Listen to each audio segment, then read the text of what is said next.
56 বছৰীয়া ৰেৱন্ত ৰেড্ডি তেলেংগানাৰ নতুন মুখ্যমন্ত্ৰী বিজেপি সমৰ্থিত এবিভিপিৰ জৰিয়তে আৰম্ভ কৰিছিল ছাত্ৰ ৰাজনীতি আৰু এতিয়া তেওঁ হ'ল তেলেংগানাৰ ৰাজ্য প্ৰশাসনৰ মুৰব্বী কংগ্ৰেছত থকাৰে পৰা তেওঁৰ জীৱনলৈ আহিছিল বহু ঘাত প্ৰতিঘাত কেইবাবাৰো হৈছিল গ্ৰেপ্তাৰ গৃহবন্দী আৰু কাৰাগাৰৰ অতিথি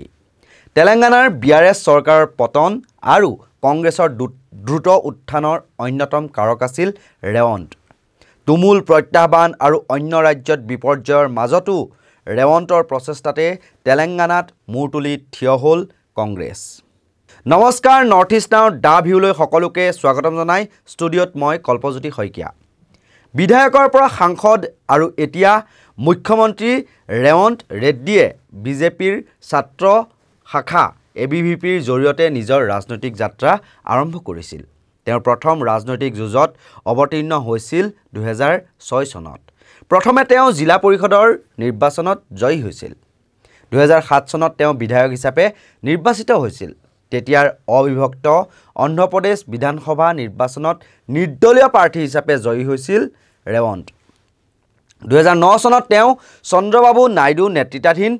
টিডিপিৰ পৰা বিধায়ক হিচাপে পুনৰ এবাৰ নিৰ্বাচিত হৈছিল কলা শাখাত স্নাতক আছিল ৰেড্ডি 2015 চনত তেওঁৰ ৰাজনৈতিক জীৱনৰ আটাইতকৈ ডাঙৰ প্ৰত্যাহ্বানৰ সন্মুখীন হ'বলগীয়া হৈছিল অভিযোগ অনুসৰি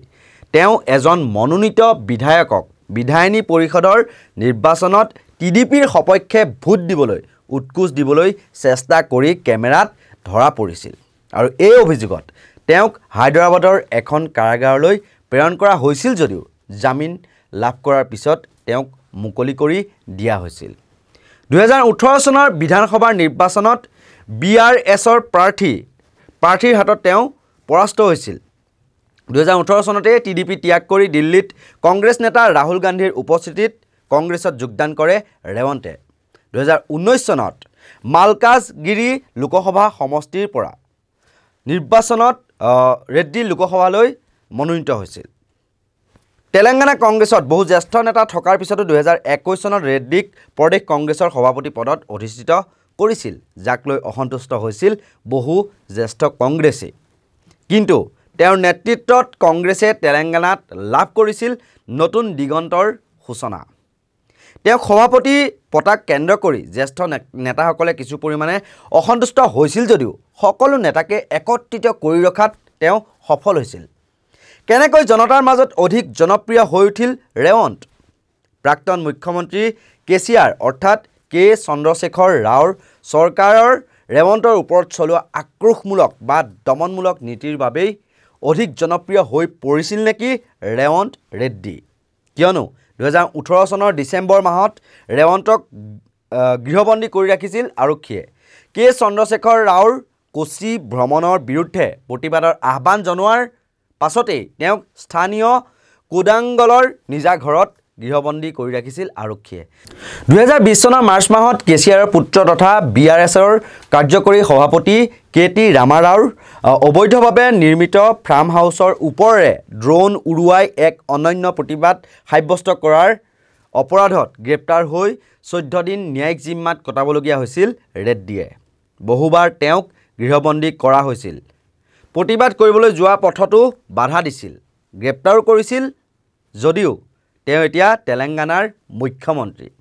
2021 চনৰ জুলাই মাহত চৰকাৰী মাটিৰ নিলামত 1000 কোটি টকাৰ দুৰ্নীতিৰ অভিযোগ তুলি প্ৰতিবাদ কৰিবলৈ ওলোৱাৰ সময়তে তেওঁক জুবিলি হিলছত থকা নিজৰ বাসগৃহত আবদ্ধ কৰি ৰাখিছিল আৰক্ষীয়ে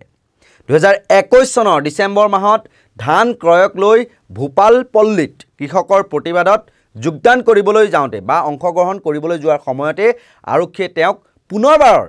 গৃহবন্দী কৰিছিল তেলেংগানা ৰাজ্যিক লোকসেৱা আয়োগ চমুকৈ TSPSCয়ে অনুষ্ঠিত কৰা পৰীক্ষাত একেৰাহে প্ৰশ্নকাকত ফাদিল হোৱাৰ বিৰুদ্ধেও চলিত বৰ্ষৰ মাৰ্চ মাহত উত্তাল প্ৰতিবাদ সাব্যস্ত কৰিছিল ৰেৱন্ত ৰেড্ডিয়ে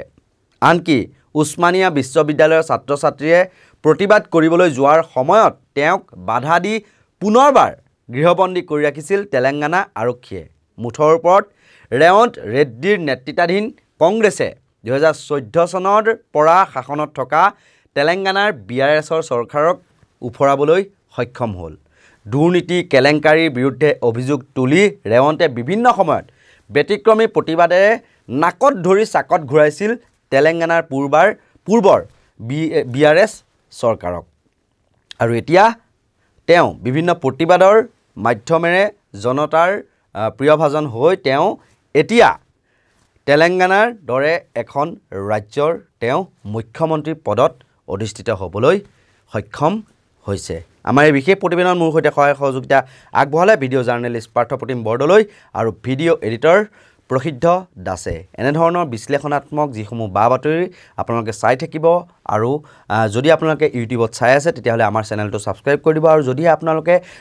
আমাৰ যি ফেচবুক পেজ নৰ্থ ইষ্ট নাও ভিডিঅ' এনি নাও নিউজ এই পেজটো আপোনালোকে লাইক কৰি দিব ফ'ল' কৰি দিব আৰু নিয়মিতভাৱে আমাৰ এনেকুৱা ধৰণৰ বা বাতৰিবিলাক আপোনালোকে লাভ কৰি যাব আৰু আমাকো যাতে এখোজ আগুৱাই যোৱাত ৰাইজৰ কণ্ঠ হৈ জনতাৰ স্বাৰ্থত জনতাৰ পক্ষত থাকি যাতে বাতৰি কৰিব পাৰোঁ তাৰ বাবে আপোনালোকে আমাক আগবাঢ়ি যোৱাত যেন সহায় সহযোগিতা আগবঢ়ায় ধন্যবাদ